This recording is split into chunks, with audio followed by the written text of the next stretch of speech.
আমার ছোট ছোট স্কুল কলেজের শিক্ষার্থীদের যেভাবে হত্যা করা হয়েছে, রক্তের বিনিময়ে এটা সরকারের পক্ষ থেকে সরকার অনুমতিক্রমে পুলিশ বিজিবি গুলি করেছে।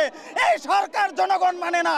গ্যাস ঠান্ডা হওয়ার পরে প্রতিটি ঘরে ঘরে গিয়ে তাদের পুলিশ বাহিনী, তাদের বিজিবি র্যাব দ্বারা তাদের পুলিশ বাহিনী ঘরে ঘরে থেকে গিয়ে ছাত্রদেরকে ধরে নিয়ে আসে। ছাত্রদের বুকে গুলি ছুটছে, অনেক ছাত্র মারা গেছে, সেই রক্তের হিসাব আমাদেরকে দিতে হবে। কেন মারলো? যৌক্তিক আন্দোলনের সাথে সম্পূর্ণ একমত পোষণ করেছি এবং তাদের সাথে আমরা মাঠে নেমেছি। যতক্ষণ পর্যন্ত তারা রাস্তায় থাকবে আমরা ততক্ষণ পর্যন্ত তাদের সাথে আছি এবং আমাদের